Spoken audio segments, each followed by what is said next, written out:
بسم اللہ الرحمن الرحیم۔ کہانی کا عنوان ہے بہنوں کی معافی اور دوستی کی کہانی۔ اپنے گھر کے خوشگوار کھیل کے کمرے میں بالترتیب 3 اور 2 سال کی ہانیہ اور ازل عام طور پر ناقابل جدا تھی۔ وہ اپنے کھلونے، ہنسی اور تصورات بانٹ رہی تھی۔ تاہم ایک دھوپ والی دوپہر ان کے درمیان ایک چھوٹا سا اختلاف پیدا ہوا جس نے ان کے عام طور پر ہم آہنگ بندھن پر ایک عارضی سایہ ڈال دیا۔ اس کی شروعات ایک پسندیدہ روئی سے بنی سفید ہاتھی سے ہوئی۔ دونوں بچیاں بیک وقت اس تک پہنچ رہی تھیں۔ ہر ایک کا دعویٰ تھا کہ یہ سب سے پہلے ان کا ہے۔ نہیں ازل، میرا ہاتھی، ہانیہ نے اصرار کرتے ہوئے ہاتھی کو اپنے سینے کے قریب کیا۔ ازل کا نچلا ہونٹ کانپ رہا تھا، اس کی آنکھیں آنسوؤں سے تر ہو گئی۔ نہیں ہانیہ آپا، میرا ہاتھی ہے، اس نے احتجاج کیا۔ اس کے ننھے ہاتھ ہاتھی کے نرم جلد کو پکڑے ہوئے تھے۔ ان کے والد قریب ہی کمرے میں کتاب پڑھ رہے تھے۔ ہنگامہ آرائی سن کر جلدی سے بچیوں کے کھیلنے کے کمرے میں پہنچے۔ ان کے چہرے پر ہلکی سی مسکراہٹ تھی۔ کیا ہو رہا ہے میری پیاری بچیوں؟ انہوں نے ان کے پاس گھٹنے ٹیکتے ہوئے آہستہ سے پوچھا۔ ہانیہ اور ازل دونوں نے ایک دم سے سمجھانے کی کوشش کی۔ ان کی آوازیں شکایت کے مجموعے میں ایک دوسرے سے ٹکرا رہی تھی۔ ان کے والد نے تحمل سے سنا، پھر نرمی سے مداخلت کی اور مشورہ دیا کہ وہ ہاتھی کے ساتھ باری باری کھیلیں اور آپس میں ایک ساتھ کھیلنے کا راستہ تلاش کریں۔ ہچکچاتے ہوئے ہانیہ نے رضامندی ظاہر کرتے ہوئے ہاتھی کو ازل کے حوالے کر دیا۔ ٹھیک ہے ازل، تم پہلے کھیل سکتی ہو، اس نے ضد سے اپنے بازوؤں کو ایک دوسرے سے پکڑتے ہوئے کہا۔ رونے کی وجہ سے جو ابھی تک ازل ناک سڑک رہی تھی، ہاتھی کو پکڑ کر مضبوطی سے گلے لگایا۔ شکریہ ہانیہ آپا، اس نے سرگوشی کی۔ اس کی آواز سکون سے پر ہو گئی، لیکن تناؤ ان کے درمیان برقرار تھا، ایک خاموش رکاوٹ جو کھیلتے ہوئے بھی ان کے درمیان موجود تھی۔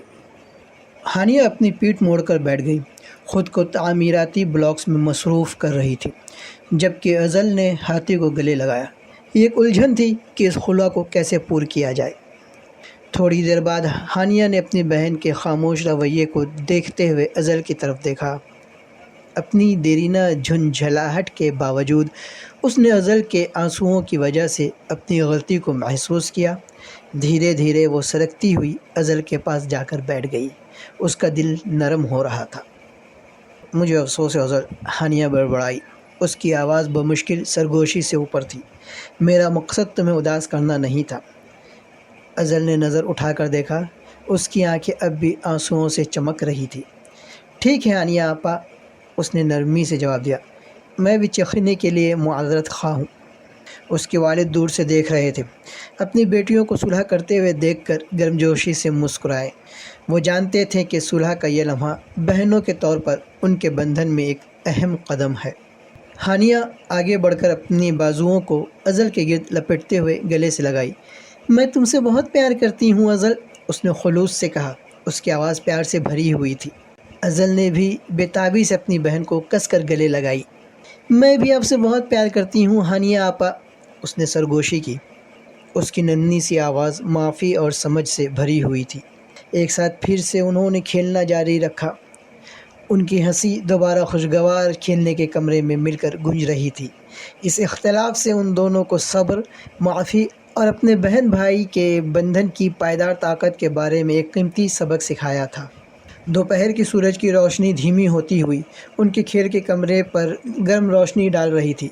ہانیہ اور ازل کو یہ معلوم ہوا کہ چاہے جو بھی اختلافات پیدا ہوں، وہ ہمیشہ ایک دوسرے کے پاس لوٹنے کا راستہ ڈھونڈ پائیں گی، مزید مضبوط، قریب اور بہترین محبت سے بھرے، جو صرف بہنوں کے درمیان ہو سکتی ہے۔ امید ہے کہ آپ کو یہ کہانی پسند آئی ہوگی، تو برائے مہربانی میرے چینل کو لائک، سبسکرائب کریں اور کمنٹ کرنا نہ بھولیں۔ شکریہ۔